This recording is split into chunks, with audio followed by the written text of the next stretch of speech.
Hello viewers, welcome to my channel Learn with Lily. Good evening everyone. আজকে যেটা আমি তোমাদের সাথে আলোচনা করব তা হলো এলিমেন্ট অফ কমিউনিকেশন।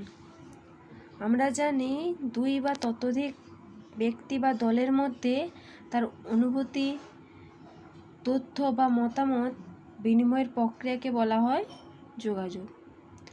আর এই যোগাযোগের প্রক্রিয়ার কতকগুলি উপাদানের সমন্বয়ে গড়ে ওঠে।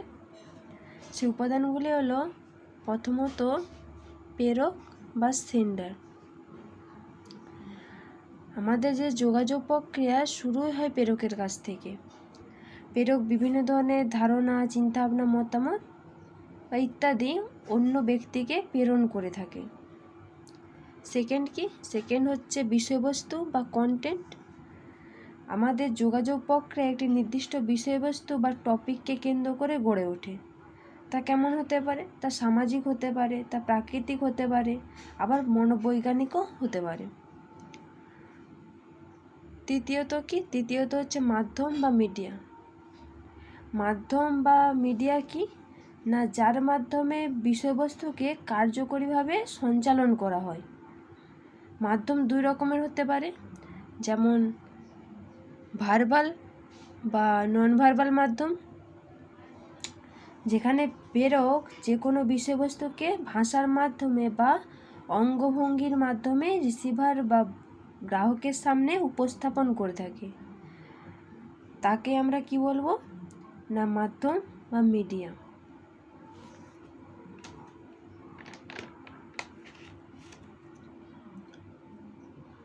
চতুর্থত কি, গ্রাহক বা রিসিভার। রিসিভার বা গ্রাহক আমরা কাকে বলবো না, যার উদ্দেশ্যে প্রেরক কিছু কথা বা অনুভূতি বা মতামত প্রেরণ করে থাকে। গ্রাহক প্রেরকের কথাকে এনকোড বা ডিকোড করে এবং সেই অনুযায়ী প্রতিক্রিয়া করে থাকে। আমাদের শিক্ষণের ক্ষেত্রে শিক্ষার্থীরা হলো গ্রাহক আর শিক্ষকেরা হলেন প্রেরক। ফিফথ হচ্ছে ফিডব্যাক।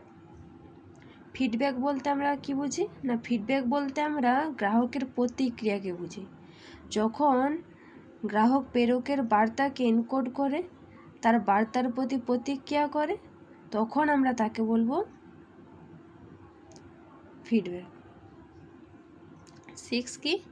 সিক্স হচ্ছে যোগাযোগের সহায়তা বা বাধা প্রদানকারী উপাদান বা facilitation or bearing of communication. যোগাযোগের প্রক্রিয়ায় এমন কিছু ভেরিয়েবল রয়েছে যা আমাদের যোগাযোগের প্রক্রিয়াতে বাধা সৃষ্টি করে, যেমন গ্রাহক ও প্রেরকের শারীরিক বা মানসিক স্বাস্থ্য হতে পারে, আবার যোগাযোগের পরিবেশও হতে পারে। আমাদের শিখন পরিবেশ যদি অনুকূল হয় তাহলে আমাদের যোগাযোগের প্রক্রিয়া কি না দীর্ঘস্থায়ী ও কার্যকরী হয়। আবার যদি আমাদের শিখনের পরিবেশ যদি প্রতিকূল হয় তাহলে আমাদের যোগাযোগ প্রক্রিয়া কিন্তু ক্ষণস্থায়ী হয়ে থাকে। বন্ধুরা, আজকের ভিডিওটা এই পর্যন্তই।